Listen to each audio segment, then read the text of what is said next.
Hello, this is Mo, your host for the webinars that we always do at GSH Talent Talks. I'm here today with Adeline, our community manager, and of course, Sam from Byte-by-Byte. Hello, Sam. How are you doing? Great. Thanks for having me on here. Of course, it's our pleasure. So, everyone, just a little bit about Sam before we get started. Sam is the founder of Byte-by-Byte. He helps software engineers successfully interview for jobs at tech companies. He's the author of Dynamic Programming for Interviews, the ebook that shows anyone how to succeed at dynamic programming interviews. I think that sounds like something that a lot of people would be interested in. That's what I've found anyway. Exactly, that's what I see. Sam has helped thousands of students through his blog and free content, as well as 500 plus students. As well as 500 plus students land jobs at companies such as Google, Amazon, Microsoft, Bloomberg, Uber, and more. So Sam, it's a pleasure to have you here. I think there's a lot of alignment in terms of goals between you and our community. So I thought it would be great to have you and Adeline took the initiative and got this all organized. So thank you guys for making this happen, and I'm happy to have you. How are you doing? Doing well. Excited to be here. I think we have a lot of good stuff to talk about today, and it does seem like this is going to be very relevant to people, so I'm excited to dig in. Perfect. I agree. Just kind of a heads up to everyone in the audience before we get started. So if you have any specific questions, there's the Q&A you can use to submit questions. We might be able to get to them at the end. Why I say might is because, well, we've already polled everyone in the community and we have a lot of questions to go over, and we've selected a few that we're going to talk about at probably towards the end of this webinar. Other than that, if there's any specific questions or anything that comes up regarding the content that's being discussed, feel free to post it there, and we'll try to get to that if possible. Without further ado, let's get into this. Let's get into this conversation, and I want to start it off with just kind of, first of all, I guess it would be a bit more relevant for everyone to know just a little bit more about your background and why you became interested in helping people with their interviews, and then a little bit about your company, Byte-by-Byte, and then we'll get into kind of all the cool stuff that you have for our candidates. Yeah, for sure. So just a little bit about me. I basically, this whole journey for me started, I was in college and I was interviewing for jobs, which I imagine a lot of people who are watching this are also doing. And I was really stressing out about this and spending just like hours and hours preparing. And it was honestly like it was a really painful process. And so it, ultimately I did get to the point where I ended up landing a couple jobs. And what I realized from that was that, one, there had to be a better way to do this, because I basically I was failing classes because I was spending so much time focusing on interviewing that I wasn't doing any of that stuff that I needed to do. And so I went through this interview process myself, interviewing for jobs. I had a couple friends who had also reached out to me and asked me for help with the process. And I realized hey, I actually, some of them one of them landed an internship at Microsoft, and we had a couple other, I worked with a bunch of people. And so it was hey, this is something that I actually know something about, that I've spent a lot of time studying and preparing. And so that was basically the genesis of Byte-by-Byte. It really came out of, going through the process myself and seeing that there was this very deep need for knowing how to interview properly, because the problem is that we all go and we all sort of expect that I know how to be an engineer and I know how to program, and that means that I should know how to interview. But at the end of the day, they're just totally different skills. And so I realized there was a lot of need there, and a lot of the resources that I see out there even today are basically individual people saying essentially, hey, this is what I did and worked for me. And I was that's good, but that doesn't necessarily apply to my situation. That doesn't necessarily apply to people in general. So I've sort of really taken the approach. I started Byte-by-Byte back in 2016. So I'm coming up on 4 years of doing this now, and working with a lot of people and trying to consolidate all that information into a repeatable framework rather than saying like, here's what worked for this person, here's what worked for that person. And so like, that's what we're going to talk about with the 3 pillars of interviewing, which I'm really excited about. But that's just like a super brief history of Byte-by-Byte and sort of my background. Anything else that I missed there? No, it's perfect. That's great. I think that kind of gives everyone an idea of why you're actually doing this, which I think is important. And my question would be, okay, so you have this pillar already, and you've had all this experience doing this. You've been doing this for a while, but candidates always have, especially for someone. So in our pool, we deal with a lot of different candidates from all different parts of the world, and they might be applying to companies in Canada. Obviously, that's kind of what we help them with. In those cases, you might not be familiar exactly with what the interview process looks like, even, and it might be very different from what you're used to in your local tech ecosystem. So one question for me, and I guess this might initiate the conversation when kind of going into your framework as well, but is where do you start? What do you need to start thinking about to actually approach this problem, and how does it transition into a solution for you as someone who's coaching them or anyone who's just doing it on their own? Yeah, no, that's a great question, because I think that the number one issue that I see people have is that it's an overwhelming process. Exactly. Right? It's not necessarily something that you're used to or familiar with, and it's not something that you learn in school, and it's not something that like people usually teach you. And so I think that the very first step is basically realizing and accepting that, hey, this is a skill that I need to learn, and I'm going to put in the effort and like do what it takes to get me there. Because I see so many of these things where people are basically like, I deserve a job because I had this job already, or I deserve a job because of this. And the fact of the matter is that you can be the best engineer in the world and not get a job if you don't know how to interview. And so very first and foremost is like accepting that this is a skill that you're going to have to learn, and you're going to have to dedicate the time to it. But I do think that, and we can get into the framework with this, because that's really sort of the next thing beyond this, but it's like, you also realize that like, it doesn't have to be like your whole life. Yeah. The interviewing doesn't have to be, you can still prepare for interviews and study stuff while having a full-time job. You can do it while you're in school. You can do it while you have a family. It's not something that is critical that you, like, I see people where they're like, I quit my job and I'm going to spend 8 hours a day for months and months and months so that I can get this one job offer. And then half the time it doesn't work out because there's so much randomness in this. Like, you can improve your odds, but you still need to be open to like multiple job opportunities, just because there's inbuilt randomness. Exactly. And so, you can still do it, but you have to realize that you are going to have to put in the work, and you are going to have to make some sacrifices to get there.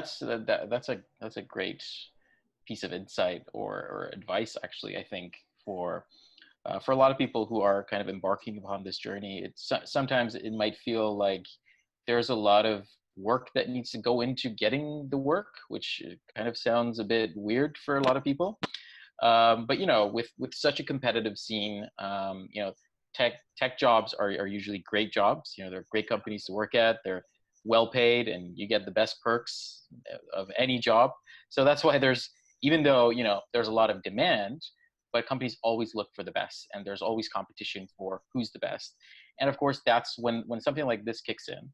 It's inevitable that there will be a structured screening system that kind of naturally evolves to select who is the best. And it needs to be something that, is a little bit, objective and you can measure. So that's why these tests exist. And I think it might be a little bit of a basic understanding, but sometimes it's difficult to actually, grasp it and say, okay, this is the reality of the situation, and applying for these kind of jobs requires this amount of dedication. So thank you for putting that out there right from the beginning. So tell us a little bit about, I'm curious, you've experienced a lot of mistakes that candidates have made. You've experienced a lot of repeat processes that you or other candidates have had to go through to kind of be able to master this. And what I've understood is that you've come up with these pillars for a successful interview and kind of a framework for that. So tell us about this. What is it about? Where did this idea come from, and how does it help candidates get results? Yeah, absolutely. I think that it's something where I used to do a lot of one-on-one coaching. That was sort of how I got my start. I don't do that anymore because it's just not scalable. But everything sort of came out of working with individual people and seeing like, these are the problems that this person was having. Are these problems that this other person were having similar? Like, can I come up with some sort of strategy? And I was really working on saying, let me take all of these experiences with all these different people and try and reduce it down as much as I can. And the idea behind the pillars is that, you do have to prepare for your interviews and you do have to study different things, but it's like, how do you know what you need to focus on? How can you focus on the right things rather than focusing on all the things? Because it's like, that's part of the problem is there are so many resources. Like, I can't really show you guys because it's going to look weird, but I have a whole bookshelf like right here of like just interviewing books. And so it's like, there are like 10 books on this shelf that are just for like coding interviews. And so like, if you wanted to go through all of that just to prepare for your coding interviews, like that's going to be a lot.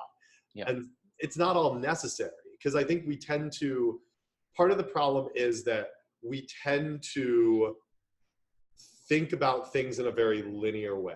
Yeah. And so we'll think about, there was an XKCD cartoon about this, where the guy is going on a date. And so he like is getting dressed for his date. And then he starts looking up like, what is the weather going to be? And then he sees that, oh, there's a possibility of rain. So he's like looking up like treatment for like getting struck by lightning. And then he's like, he goes down this like rabbit hole. And that's kind of what we tend to do with interviewing, where we tend to go down this really deep rabbit hole rather than sort of focusing on everything. And so that's really where the pillars come from. And I think that, I can certainly get into some of these, but I think that just generally, there's some of the things here that are pretty obvious. Like, I think understanding the CS fundamentals is a pretty obvious thing, but there's a lot more nuance to it than that. And then with the others, it gets a little bit deeper, and it's like, there are things that I notice from working with these people that people just don't talk about. Like, no one talks about the fact that self-confidence is actually like 80% of you being successful or you not being successful. Because if you're not confident, you go into your interview and then you are nervous, which makes you perform worse, which makes you be more nervous, which makes you perform worse. And then you get in that spiral where it's like your mind just totally goes blank during the interview. And so it was really like, with the pillars, I think that the key is that there are so many things you could focus on that I want to reduce this down into the most sort of manageable process that I can. And so, yes, these are big pieces in and of themselves, but like each of them allows you to focus on, like, let's focus on one thing. And this is what I've been trying to work on with people more and more recently, is like, let's really dig into let's dig into just your problem solving strategy. Or let's dig into just like how you're approaching the fundamentals and make sure that you're really nailing that. Because if I just say do it, it's hard to execute on that. And so it's like, this is the high level. And then I've really been working with people recently on how do we get into the nitty gritty? What are you focusing on a day-to-day basis, and making sure that you have that like step by step. Perfect. So from these, so you mentioned a lot of great points. So everything from the self-confidence, I 100% agree with you. I'm not an expert on technical interviews, but I definitely know, because we usually talk to our candidates before they go into an interview, especially if it's their first time. And you can see it. Anyone who's confident, even if they don't do super well on their test, somehow the company wants to reach out back to them and say, hey, look, you made these mistakes, but you were confident. You were actually somewhat aware of the mistakes you made at some points, and that really increases your chances of actually being able to get to the next stage, which is basically what an interview is, right? So we always have these conversations with candidates, and it's all about you get your resume, and then you get to the first interview, and then you get to the next one, and then you get to the next one. It's all about going through these steps. It doesn't matter how good you are. There is no bypass for anyone. You have to be able to walk from one stage to the next. And it's all about kind of having that strategy to move along this. And I think it's really good that you've been able to kind of boil this down into key areas where everybody needs to focus on. And tell me about, so you have these three pillars, and then what's consistent practice to you? I mean, it's pretty obvious what it is, but tell me more about why that's kind of underlying there. I'm so glad you bring this up, because it is such a critical point. And like, this is one of the things that I see people screw up more than anything else. And Right. so like, for the people on the call or people watching the recording of this, I want you to like think for a second about like, how do you spend your time when you're practicing? Mm-hmm. What most of us do is we say something along the lines of, oh, I'm really busy during the week. I don't have time to do all this stuff. So I'm going to dedicate an entire day or both days on the weekend, and I'm just going to study. Mm-hmm. And so we do this. And then by like Wednesday of the following week, we've forgotten like 50% of what we studied. Yeah. Right. And so you're basically in this position where you spend all this time, you basically sacrificed your entire weekend. You sacrifice like days for no measurable outcome. Right. Like, Okay. you know, you could have spent half that time studying and gotten the same results because you only remembered half of what you studied.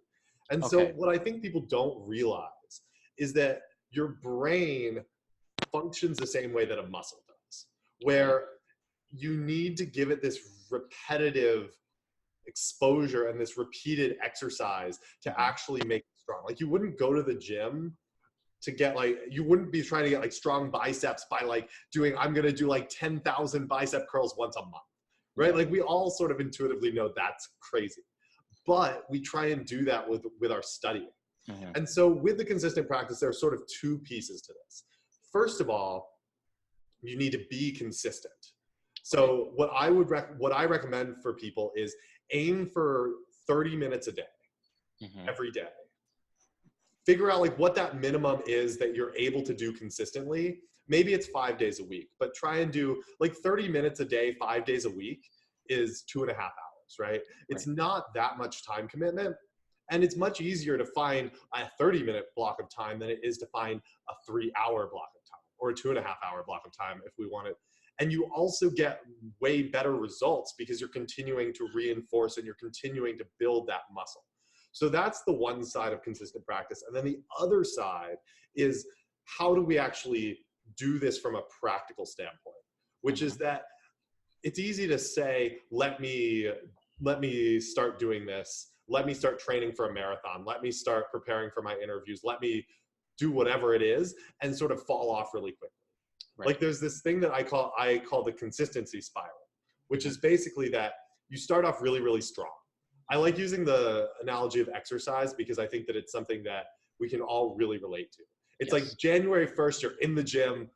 Monday morning, you're like good to go. You're like working out really hard. You're feeling great. By like then like the next day, you know, you're feeling kind of tired. You're feeling kind of sore. You still get to the gym, but your workout isn't quite as good. By the end of the week, you've maybe missed a couple days. And then the next week, you're like, shit, I fucked up. Let me reset. Let me do this again. Let me do better. I'll do better this week.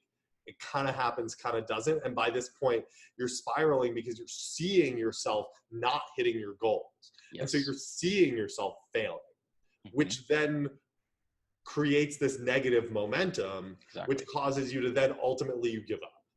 And so this is what happens so often with people when they're studying for interviews. And the counter to that is that you have to start a lot slower than you think you do.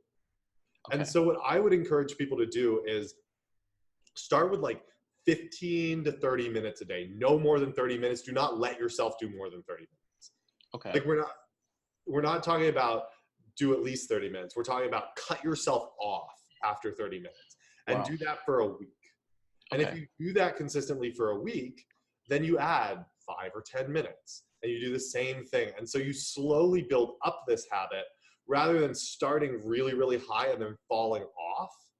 And this is really a concept that comes out of, there's a book called Atomic Habits, which is a really, really good one by James Clear. And he talks about this as, you know, he talks about atomic habits as in like the smallest, you know, singular habit you can create, indivisible habit, I guess.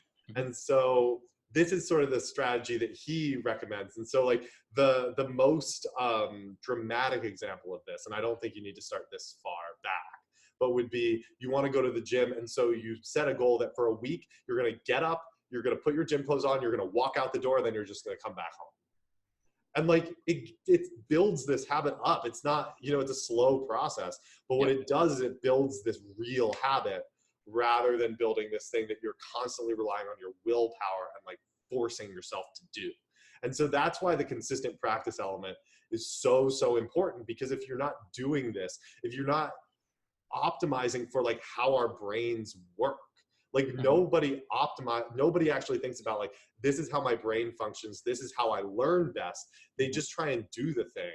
And that's where we run into so much issue. And so if you really understand the psychology behind how we learn, and you take that structured approach, it makes such a difference, and it really does support everything else that we're talking about here. Wow. Wow. Okay. So this is pretty interesting stuff. I mean, it 100% makes sense to me. I think, you know, any habit broken down is definitely more digestible. You know, you have a lot less fear of failure. I can definitely relate to that. And I think making it difficult to fail seems like the goal that you're trying to set here, right? So you're trying to make it as difficult as possible to not do it. So it's like so short a time that if I don't do it, I'd be like, I mean, why did I not do this, right? It was just like 15 minutes. I could have done it even like on the metro if I had like internet access. I could have just done it there, right? Absolutely. So that would be one thing that I would recommend to do. Exactly. So I think that definitely makes sense to me. And I've tried to build a lot of habits for myself. And I always see like the easier I make it, the less I expect, especially in the beginning of myself, it really helps. And I don't see any reason why this wouldn't apply to something like this, because it makes sense. You know, you need consistent practice. It's stuff that you need to be kind of always ready for. It's like a muscle you build, right? Because you need to be responsive to the type of questions and the type of challenges that you're going to be facing. So it makes a lot of sense to me. And thank you for that advice. I think that's definitely gold there for a lot of folks out there. So thank you for sharing that. So that's what you mean by consistent practice. And right, like that, and that also I think highlights what I want to point out with this whole thing is that this image that everyone's looking at is very, very simplified from all of the complexity within those. So it's like you might look at CS fundamentals, for example, and we can talk about any of these others if you want to. But CS fundamentals, I think, is a good example of one of these where you look at it and you're like, oh yeah, that's important. I get that. But there's so much complexity to that. And there's so many layers beneath that where it's like, you know, this is why I think this framework is so powerful. And it's not just the, you know, don't look at this and write it off as being overly simplistic, because it's like one of these things where the other thing, I heard this the other day, which is that it's not easy. I think it was like, it's not, you don't know it if you're not doing it.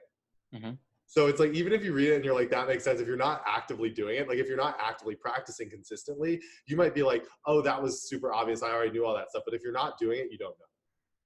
And I think that's so important with all of these things, is that it's about the implementation. It's not about knowing theoretically how to do the thing. It's about actually putting in the work and actually doing it. Okay. And so you have this framework and you have a method of how, I assume, like, you know, you have a frequency, or I guess a routine that you expect someone to follow in terms of how to build up and master all these pillars, or at least be strong enough in all of them to be able to kind of get some kind of baseline results, right, when going into an interview. I mean, obviously, if you're better at one, I guess it shows, and you could use that as your strength. But you know, you have to have some base level in all of these. So tell us a little bit about how your method and you know what you've developed, your course, or all the things that you've been working on, the tools that you're kind of giving developers. How does that help them get into this and build these pillars up? Absolutely, yeah. So, you know, I think you touched on something really important there, which I don't want to let slide by without talking about it, which is that with all of these, it's a matter of getting good enough. It's not a matter, and this is true for interview prep in general, it's not a matter of becoming the best. It's the matter of becoming good enough. And there's this concept that people can Google called Bloom's taxonomy, which is this hierarchy of like how we learn and how we learn a new skill. Yep. And what it basically is, I mean, it looks like it's a pyramid. It's kind of like Maslow's hierarchy in the structure. But basically, it starts at the very bottom is just memorization. Like I can memorize specific facts. If we use like the example of learning a language, I can memorize individual words. Then you get like basic understanding, which is like being able to recall phrases, being able to like basically repeat back different things. And you move up from there to where you're creating your own simple sentences, your own complex sentences. And then at the very top is things like, being able to, if you were like a PhD or like a writer if you were like a Chinese author, for example, and you would be that top level of like knowing Chinese. And, or if you are able to deeply critique as well is actually up there as well. Like if you were, a book reviewer or something, I guess might fall into that category. Or also I would dare to say even people who are, to me, people who are really good at simplifying complex topics are actually probably at the very end of this spectrum, right? Someone who understands it so well and has the ability to communicate it. It's like, I can make it super simple for everyone to understand. And I think those people are kind of people who've mastered a skill, and that's who you want to trust and who you want to get your information from. Yeah, no, that's actually a really interesting one, because I don't think that is in the Bloom's taxonomy as it's defined, but I agree with you 100% that it is an important thing, and that's kind of a skill unto itself, but it requires deep understanding of the existing skill. And so, the point being with all this though, is that you don't have to be at that very top of the taxonomy to be able to be successful in your interviews. Right. You really only need to be sort of in the middle. I'm trying to remember now. Let me see if I can find this. I'm trying to just remember. So it goes: remember, understand, apply, analyze, evaluate, create. Wow. Are sort of the 6 levels. Mm-hmm. And then sometimes the evaluate and create are at the top, but those are sometimes interchangeable. Mm-hmm. And so, you really need to be in the like apply/analyze level to be able to succeed at your interviews. You don't need to be all the way at the top. And so when you're focusing on interviewing, one of the big things is prioritization. And that's again why the having just these 4 areas to focus on is really valuable. Mm-hmm. And when I work with people, I really try and focus on like, it's this idea of the 80-20 principle, right? Where 20% of the work gives you 80% of the results. Right. And so what is that 20%? And so, that's really the key thing. So when I'm working with people, I'm working on like, what is that? And what is and how do we develop that consistent practice? So I want to actually ask you if you can go to slide 40. Mm-hmm. We're talking now about the first pillar, the core data structures and algorithms. And when you're looking at this, it's like you sort of have 2 different things. And everyone always talks about like data structures and algorithms as this one combined unit, but they're really distinct things. And this again comes back to the like, how are we learning? How are we capitalizing on the way that our brain functions? Because it's so, so important. And so in this case, it's like, we actually want to separate out the data structures and the algorithms from each other and look at it. I like this graphic because one of the ways to really focus on like the core 20% is say for each data structure. So you could talk about linked lists. We could talk about graphs or trees or any of these data structures. You have a couple different levels. You start with the core data structure in the middle. And what that really is it's like understanding how it functions and how to implement the data structure itself. So, if you can't implement a tree or you can't implement a graph, and of course here we're talking about like coding interviews specifically. Yeah. If you're doing the behavioral interviews and other stuff that's not so relevant here, or even like system design, but if you're doing a technical interview, you need to first understand how to implement that basic data structure. literally how it works. You should be able to draw it out on a whiteboard. You should be able to write code that actually implements this. So that's layer number one. Then the next layer is the core patterns.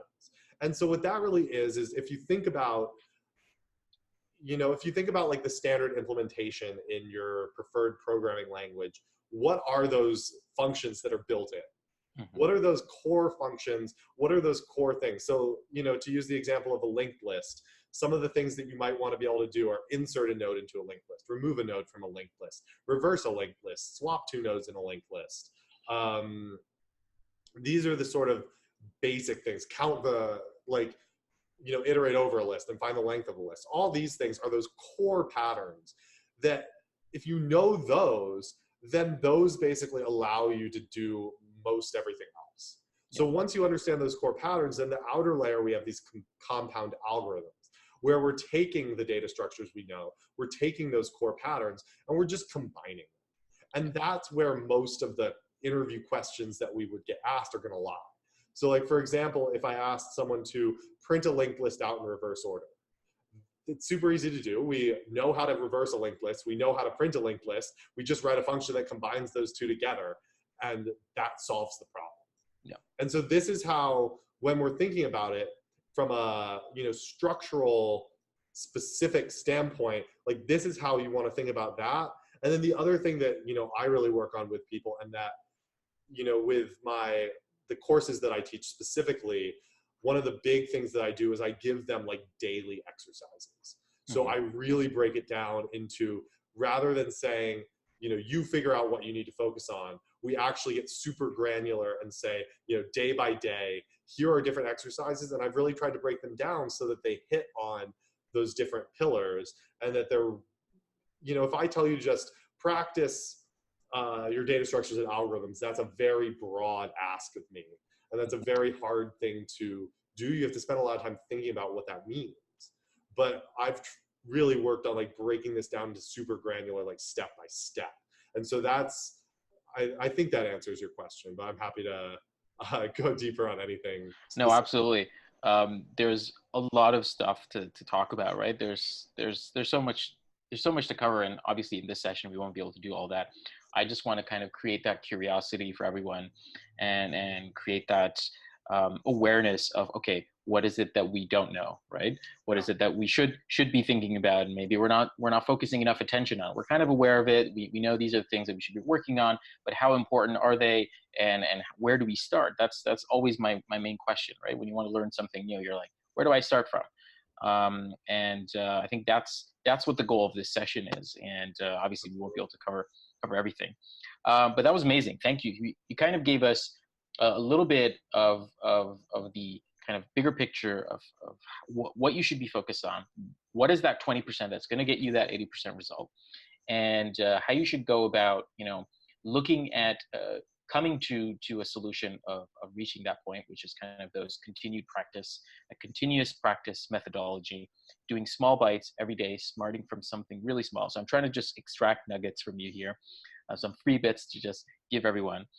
So start off from the basics, and work your way up with small bites, and kind of and just make it as part of your routine, and then kind of like a ritual of practice that you're trying to incorporate into your life. So that's my kind of taking from this. And I also see what you're doing here with the CS fundamentals is you've also kind of done the same thing, right? You've kind of went into the core. What do I first master, and then how do I combine that with the patterns, and then how do I build algorithms on top of that, right? So you've kind of also taken the same approach, and I can see the way you're approaching the problem, and I guess you're also problem solving for this problem, but it makes sense. So so I think that's super helpful, and makes a lot of sense to me, and I hope our audience also gets the value out of it as well. Okay, perfect. So I mean, there's endless questions and things to kind of go into, but I also know that our community had a lot of questions. There are a lot of things that everyone wants to talk about, but is there anything else regarding the framework that you want to add, or should we kind of slowly go towards the questions that came from the community? Yeah, I think that there's one more thing specifically that I want to talk about briefly, and then we can go into the questions, because I want to make sure that we get to that. And I do also, you know, if people want to check out the masterclass that we do on this, I do go deeper on the whole framework, and I'll let, you know, if you guys want to share the link for that, you can. Absolutely. We're going to share all the information after the session, so everyone's going to get. Yeah, like for context here, these slides are from the masterclass that I teach, which is like a 2-hour thing. And so understandably, we can't get everything in here. Exactly. But what I want to mention is just one more concept, which is the idea of becoming asymmetrical. And so this is something that I think is a really interesting point, and this touches more on the sort of second pillar, which is problem solving strategy. And the basic idea behind this is that the way that most people approach their interviews is that they go into the interview and they're sort of saying, I'm either going to succeed or I'm going to fail, right? I'm going to go and I'm going to look at the problem, and I'm basically going to say, hey, I either see a solution or I don't see a solution. I've either seen this problem before or I haven't seen this problem before. I'm either going to do well or I'm going to completely bomb. Yep. And this is normal, I guess. I mean, it's what most people do, but it's not a good approach, right? Because the problem is with that you're setting up this binary, I either succeed or I fail. And what I've really worked on with people a lot is, how do we get it so that your worst case scenario is not so bad? And so, like, to give you just a couple different examples to sort of see what this means, think about if you were going to an on-site interview and you have 4 interviews lined up. You do great in 1, you do great in 2, you do okay in 3, and you totally bomb number 4. So the way that works is that then your interviewers are all going to come back and they're going to discuss afterwards. And the first 2 people are going to be fighting for you, and the last person is going to be fighting against you. They're going to be like, absolutely not, no way should that person get a job here. Versus, imagine this. First interview goes really well, second interview goes okay, third goes okay, fourth goes okay.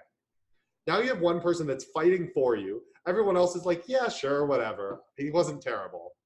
And that's actually a better situation than having one that's really good and one that's really bad. Yeah.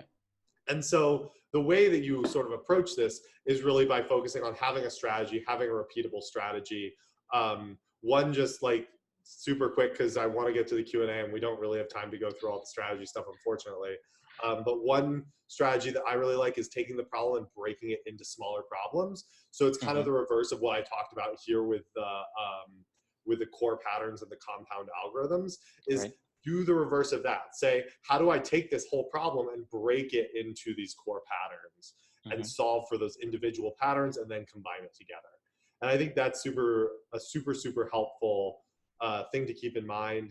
The one other, just to give a super quick example, because I think it's a hilarious example, is there was an investor who wanted to basically limit the downside of this investment. So he wanted to have an asymmetrical investment. And so what he did was he bought $20 million worth of nickels. Okay. And so you might be like, why the hell would you buy $20 million worth of nickels? But the genius of it is that as long as the US Treasury keeps honoring nickels as currency, they're always worth at least 5 cents. He's never going to lose money on that investment. But as with like pennies, I know this was like a big thing a couple of years ago, the value of the metal in a nickel is more than 5 cents. And as there's inflation, as other things happen, that value of the metal goes up. And so he has this investment where there's 0 downside and basically unlimited upside. And that's sort of how I want people to think about, like, think about how you're approaching your interview and how you can maximize the upside while minimizing the downside. And so rather than memorizing solutions, think about, like, how do I come up with a strategy that I can apply where maybe I'm not coming up with the most optimal solution, but it's repeatable and it works for any problem, rather than I've either seen the problem or I haven't seen it. That's a great point. And I think that also kind of falls with your strategy of making sure that you hit good enough with all of those pillars. And so you don't have that one person who's like, absolutely not, because usually that one person it ends up being the last person and who has the veto rights, and you usually end up not getting the job, right? So that's definitely a good strategy. And I think it also shows, right? Because overall, if you're an experienced interviewer, you can see if someone has the ability to think through a problem, versus knows exactly what the answer is because they've actually solved this problem just like 2 days ago.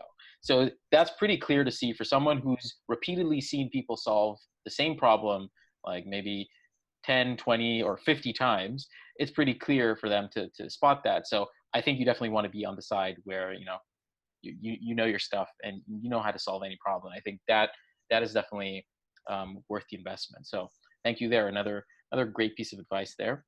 Um, as much as I would love to extract these free and valuable pieces of information from you for the sake of our community, but we have a lot of questions, and if I don't ask them from you, people are going to get mad because they've submitted all these questions. So let's start. Let's start with these questions. I'm actually gonna just I'm gonna go like all rough here, and just gonna share the list of questions on my screen so it becomes easier for everyone to follow. We've highlighted a few of the questions. There's nothing personal here with the selections. It's just a matter of which questions were more relevant to the conversation. First question here.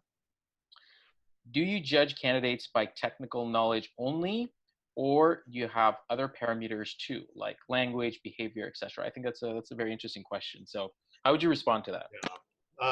So I think this is a great question because it's like, what we really are trying to figure out is what we're being evaluated on, where it is going to be most valuable for us to spend our time. And so this, I think that, Mo, you really hit the nail on the head with this. Basically, the theme of everything is work hard on the right things. Fundamentally, that's what you need to do to be successful. You don't want to not work hard, and you don't want to work on the wrong things, right? Yep. You want to work on the things that are going to give you the most leverage. And so like with this question, technical knowledge is by far the most important. I think that it very much does depend on the company. Like some companies are a lot more bullish on like culture fit and those sorts of things versus some companies do an entire interview that's just a behavioral interview. Some companies, it's one of those things where you kind of have to judge a little bit based on the company that you're looking at. But what I generally tell people is, unless you have the technical stuff down, the rest of it doesn't matter. You could be the nicest person in the world, but if you totally screw up the technical interview, that's not going to save you. And so I look at all of these other skills and all of these other things as the sort of, I guess, the like tiebreaker, right? Where it's like if the interviewer is on the fence between yes or no, then all these other things like being a nice person, having a good personality, having good answers to like your behavioral interviews, all these sorts of things are really valuable. But this is why when I teach, I focus on the technical stuff, because that's what we screw up. And that's the thing that's going to get you 80% of the results. Again, like the rest of it's good. I would highly recommend doing mock interviews. I would recommend practicing. One thing that's really valuable is practice coding like on a whiteboard or on a piece of paper, because that's going to be really hard to do on the fly. And it'll make you, you basically want to practice as you perform. It's like you don't change your shoes on race day is the whole thing that runners say, where it's like you want to do things the same way that you did them in practice. Yeah. And so that's how I would think about that, though, is that makes sense. Is the most important. That makes sense. Kind of along the lines of, building that muscle and building that muscle in your brain, I guess, involves, repeatedly doing the same thing, right? So if you're comfortable doing it, if you're comfortable taking marker and coming up with a solution on a whiteboard, you can do it again, right? It can happen again. Now, there's some aspects here that are different in remote technical interviews, which is what most of our candidates will experience, but same concepts apply. And maybe we can get into another session later on about remote technical interviews. That's a whole different topic, and I think that would be probably more interesting for our hiring partners. But anyway, that's a big topic on its own. Okay, so let's move to the next question. So I guess this falls into the kind of confidence pillar as well. Do you have some tips to manage or control the anxiety during an interview? How can I overcome stress in a technical job interview is something that someone else asked. So this question has been asked in different formats. How would you advise people to maybe one or two key small tips just to kind of take away? Yeah, I pulled this one out because I do think it's so important in terms of as part of the interview process. And so there are a couple things that you can think about. that will help you during your interview. And so the first one is, and probably the biggest thing, is that I want you to think about like how you hold your body and how you act when you're feeling different ways. So like, how do you sit? How do you stand? What does your face look like when you're happy versus when you're sad versus when you're angry versus when you're frustrated versus all these different things? Your body reflects that, right? And so in the same way, we all sort of intuitively know this, right? Our psychology affects our physiology. But in the same way, our physiology can also affect our psychology. So the way we hold our body can actually affect how we feel, which is a very weird thing. And I would recommend that if anyone wants to try this, there's a great exercise where all you do is just sit in a room by yourself, set a timer on your phone for 60 seconds and force yourself to laugh for 60 seconds. It's the weirdest freaking thing. But what you'll realize is by the end of that, you like can't stop laughing. And it's just the strangest feeling. Wow. It's not what we're used to, because we don't normally do this. We normally let our psychology drive, but you can sort of force your physiology to drive how you're feeling. And so that's a really good exercise to do that. And how does this apply to your interview? Well, one of the techniques that I recommend people use is this technique that I call the doorway technique. And so basically the way that this works is every time you walk through a doorway, straighten up, shoulders back, and smile. And so that's like, it's basically like, this sort of powerful, confident pose. You're not like standing there posing or like doing a Superman thing, but I mean, you could do that, right? You could do that. I would not be opposed. If you want to do that, be my guest. You don't need to do that. But the doorway is a great trigger, because every time you go into a new room, that's usually when you're interacting with new people. That's usually when you're, going into your interview, or when you're in all these situations where it's good to like make that first impression. And so the doorway is a great trigger for that. And it's also a great trigger because it's really easy to practice, right? So, you can practice this all the time, and that's going to give you more confidence. And just generally, this also goes along with the same thing, but essentially like go in and act like you're not nervous. I know it sounds kind of lame, but that works incredibly well because it follows with that same pattern. And so that's like on the sort of psychology side of it. And then on the more practical side, the other thing is like practice as you are going to have to do in your interview. Practice using the tools that you're going to use in your interview. Practice at the desk that you're going to sit at during your interview. Practice, if you're doing a phone interview, instead, like practice using CoderPad or Collab Edit, or, whatever it is, just practice as you're going to have to do in your interview, because the fewer variables there are, the more variables there are, the more things change, the more stressful it is, right? Because the more uncomfortable that situation is, but the more that you can simulate the interview, the more comfortable you're going to be. And this is why I recommend, like, I think you can do too many mock interviews, but I wouldn't use mock interviews to like get better at answering interview questions, but they're great for building that confidence. Cramp.com is a really good option because they do free peer-to-peer mock interviews. Okay, perfect. So there are paid options as well, which are also good, but that's a good like free option if you want to do a bunch to like really sort of drill the interview like comfort. Yep. And if you just want people to just kind of randomly just kind of like, put your shoulders back and smile at, and maybe have a 30 second laugh session with, right? That could be so basically, I mean, this was really good. I think this was super valuable. So 4 points, just to wrap it up, because to me it was super important. So you need to do the laugh, 60-second laugh exercise, do the doorway entrance Superman pose, smile, and make sure to fake, well, not fake, but act as if you're not anxious, even if you are, which works. I mean, I've done that a lot in different situations, and I could definitely see it working in an interview as well. And the last is, simulate your situation, right, as much as you can. Recreate those tools, situations that you're going to be facing, and it.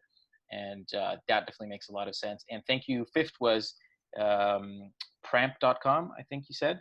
which was a great I'll put it in security. the chat for people. Perfect. Thank you. We'll also include it. If you go to byte-by-byte.com/pramp, the only reason why I'm suggesting this is that you can get unlimited credits. Oh, okay. I don't get any kickback or anything from that. It's just Oh, okay. Perfect. partnership we have with them. So, if you want to do that, you just get unlimited credits as opposed to, I think it's like 10 or 15 normally. Okay, perfect. Amazing. So there you go, folks. There's your, you can find a practice buddy there, do peer-to-peer practice with. That's amazing. Okay, perfect. I think we have maybe room for one or maybe two more questions, depending on how it goes. Is there any of the questions that you would particularly want to focus on? Let's talk about the system design, because I know that's okay. an issue for a lot of people. Perfect. And I will say, we'll talk about this. I'm not sure my answer is going to be 100% satisfactory to people, because I know it's going to be a little different than what you're thinking. But the short answer is, so the question is, how do I handle system design? Right?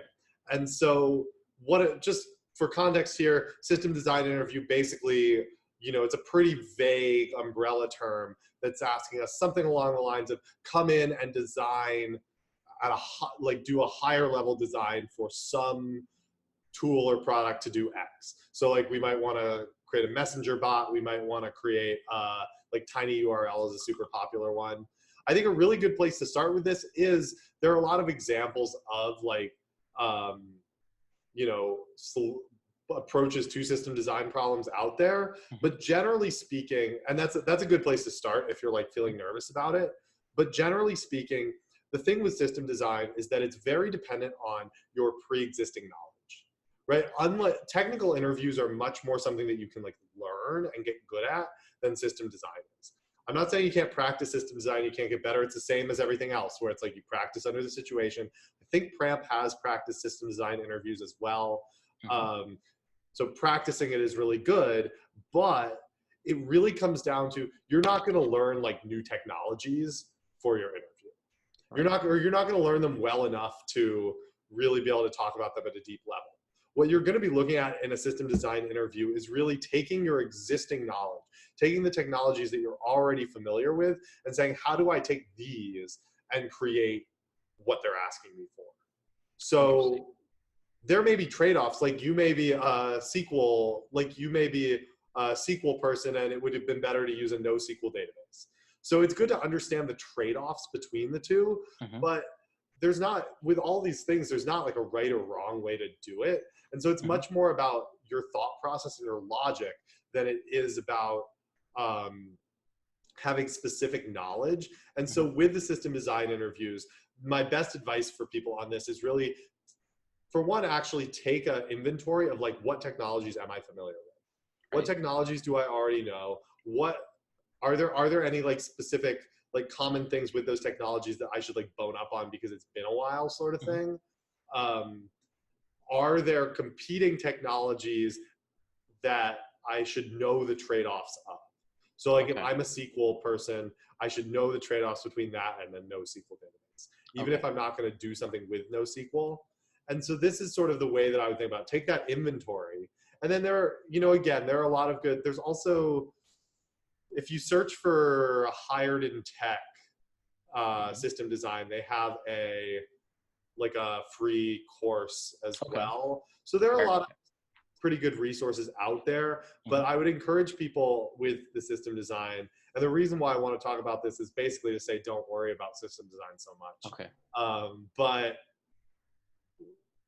it is important, but it's not as important. And it again comes down to focusing on what are the key things. So I think doing an inventory and doing a couple practice questions are most of what you should focus on with the system design. But other than that, primarily you're going to get the most bang for your buck doing the technical interviews, because with the system design, you're probably not going to get system design questions unless you have at least 3 to 5 years of experience, in which case you should already understand the technologies. And 2, it might be like 1 out of 4 or 5 interviews. Right. And so that's where it becomes a balancing act of where am I going to get the most bang for my buck.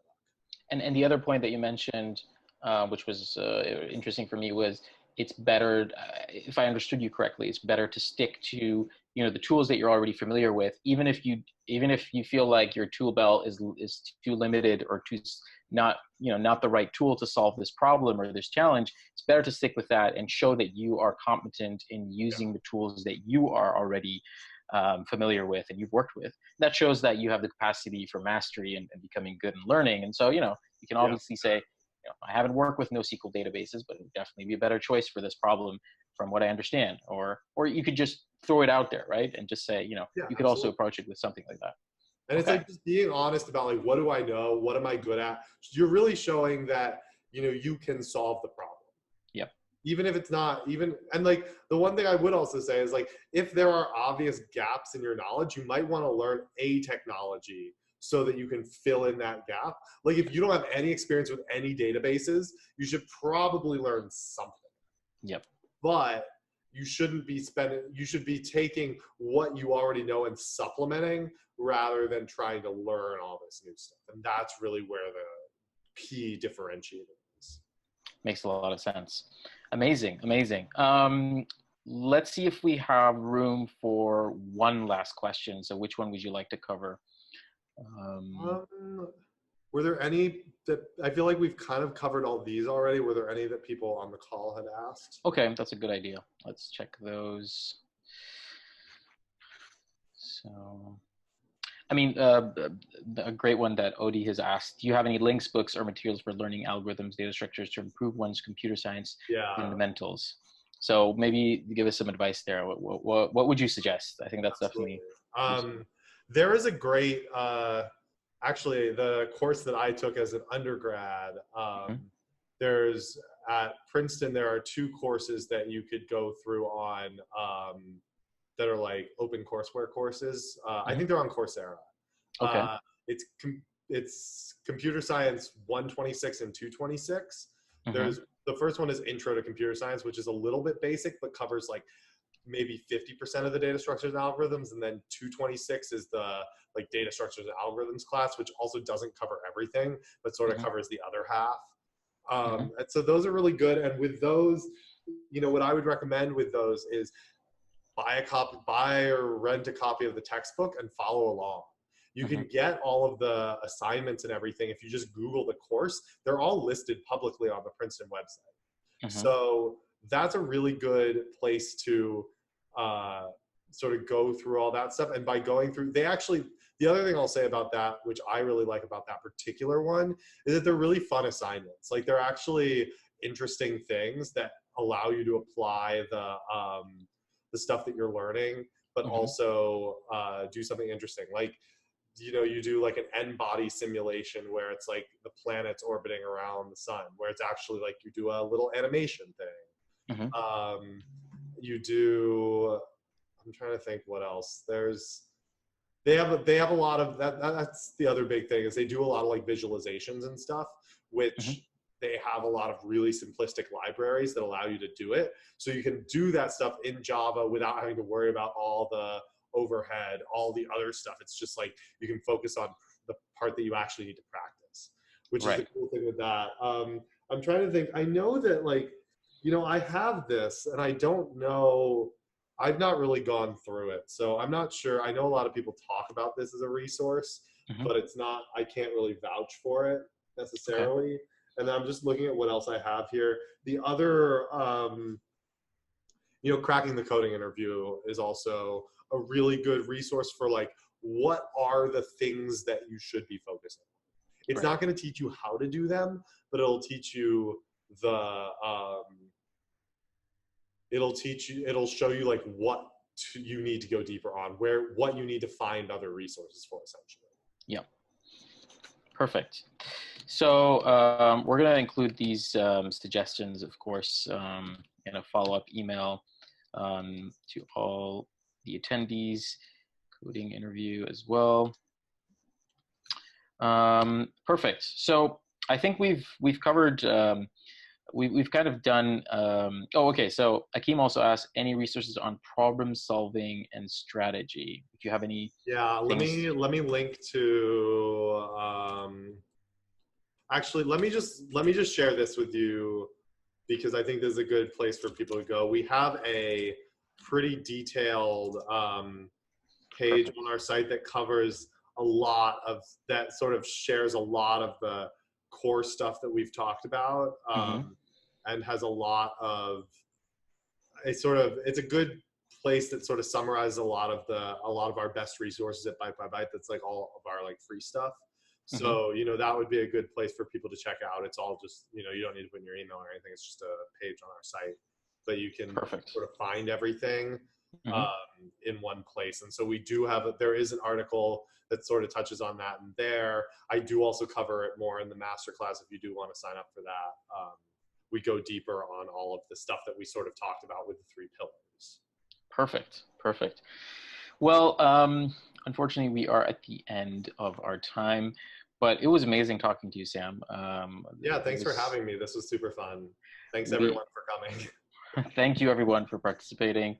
Thank you for submitting all those great questions. And thank you, Adeline, for making this happen. And most of all, thank you, Sam. I learned a lot, and I'm sure everyone else did. And we'd love to have you back whenever you have time. And I hope people will check out. You should check out what Sam's doing. I'm not gonna try and sell it or anything, because that's not what it is about. This is about you guys getting to talk to someone who's an expert at this, really, and has been doing this for a long time, helped a bunch of people, and that's what was the main reason that we reached out to Sam. And he's been kind enough to share a lot of great stuff with us and with you guys. And we would love to have him back. I'm sure everyone would agree to that. And so I hope you have a great rest of your day, and keep in touch with our community. And we'll hope to see you again soon.